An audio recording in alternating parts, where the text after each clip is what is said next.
Good afternoon and welcome back. I'm Marcus Peter.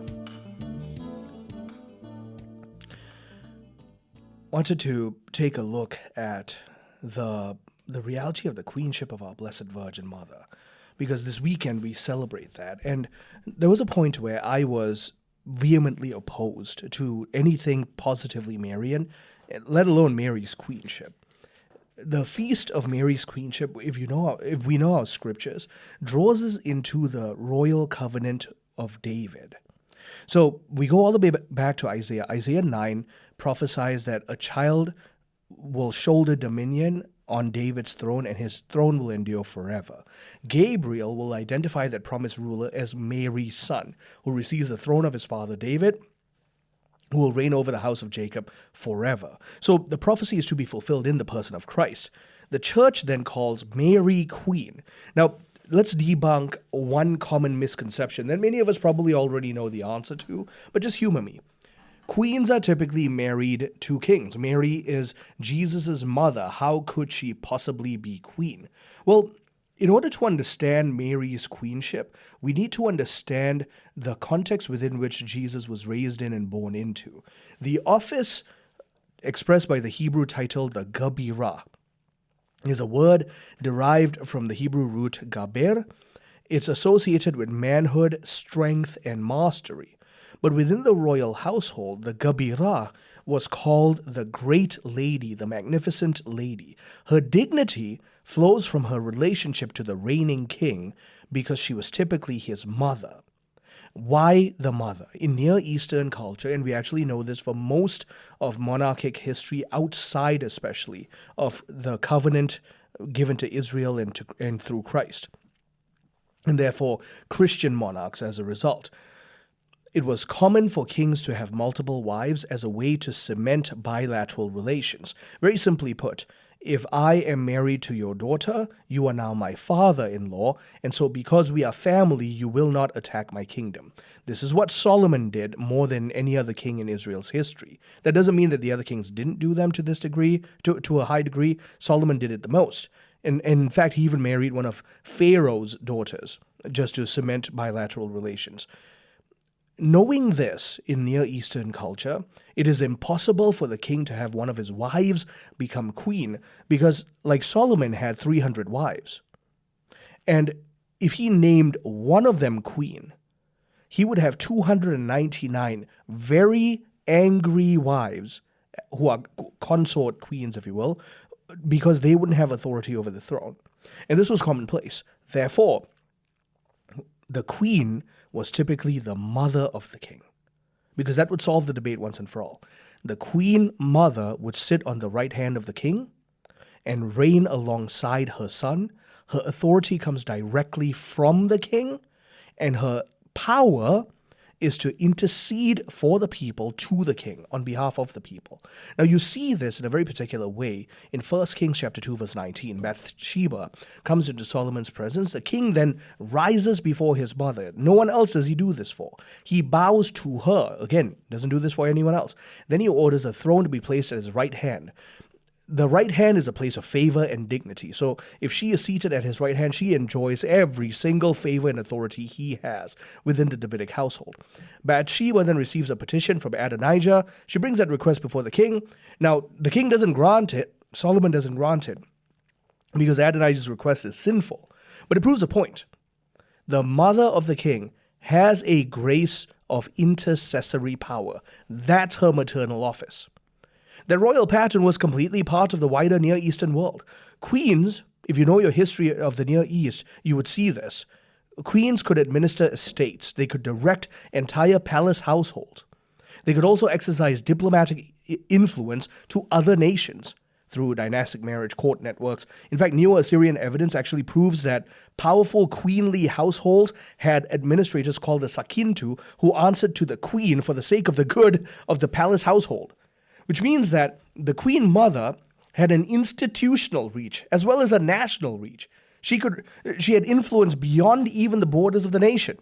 She was not just a ceremonial ornament. Mary receives her royal identity through divine motherhood because her son is truly God and truly man.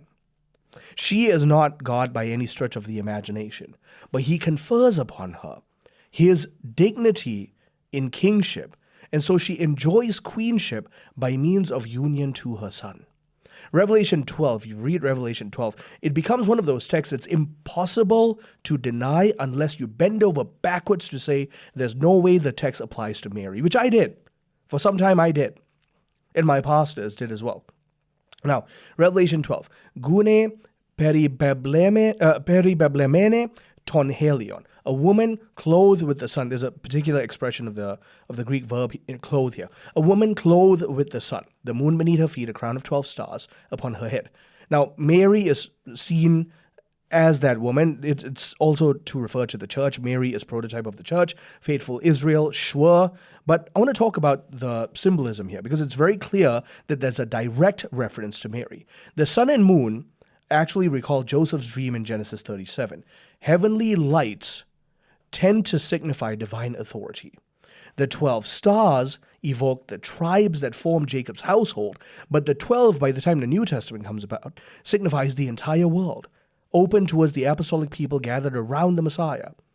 Mary is the daughter of Zion, the mother of the Messiah, and so in the single people, she in the single image is shown to be a kind of queen of heaven. She's given a crown, a victor's crown, not an ornamental diadem.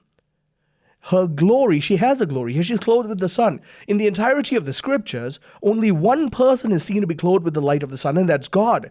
And so a woman clothed with the sun, who has authority over the moon, and therefore a heavenly body, is meant to say that a woman who is pregnant with Jesus Christ, who gives birth to Christ, has heavenly authority. And sure, we can definitely argue that that is the church. But remember this, that Mary being prototype of the church means anything that is true and good that can be said about the church must be said in a super eminent way to Mary, the mother of God. Her Marian glory points beyond Mary toward the Lord whose life fills her from the very beginning. And then you look at some other texts. She's described as the Ark of the Covenant. That's a covenantal key here that we need to understand, the Aron HaBeret, the Ark of the Covenant. In Near Eastern tradition, every nation had a kind of ark. It was a footstool for the king. And so whenever he was not around, the ark was carried to things to represent his kingly authority. We have some instances of queens being allowed to sit on the top of the ark. Why? Because on top of arks were typically constructed a kind of throne. And the Ark of the Covenant of Israel had the carving of the cherubim, and it was called the mercy seat, where God himself was seen to have sat. Now, if you understand that in this context, then Mary being called the Ark of the Covenant means that in some way she enthrones Christ. But at the same time, as Queen Mother, she has a kind of Near Eastern right to sit upon that throne. And in fact, some Near Eastern cultures, including Assyria, used to march the ark into battle if the king couldn't come. And the queen on her throne used to be marched into battle. She would stay at the outskirts of the battle so that she wouldn't be in the bloodshed itself. But her people, in this case the Assyrians, would look and see that their queen mother was there, and she would give them support. Her motherly presence would give them support. Why? Because if the king was father over the nation, then the mother of the king becomes grandmother over the nation. And so when we look at Mary, taken up body and soul into heavenly glory, exalted by the Lord as queen over all things, we can safely say that with the text from Revelation 12 and with the context of the Old Testament, that Mary is truly queen in a real way, present in even the battles that we are undergoing, because she intercedes for us as Near Eastern queens regularly interceded to their king's sons. And so here's the exhortation for the Queenship of the Blessed Virgin Mother. We can trust in her. She's our mother too. And we can place our concerns into her hands, trusting that she will bring them to the throne room of her Son, seated at the right hand of her Son, giving them to her Son, seeking his power to grant the favor that we need. More than anything, though, remember that because she is queen, she wants us to do whatever her Son tells us. That, my friends, is the joy of being able to call Mary our queen. Stay tuned, I'm Marcus Peter.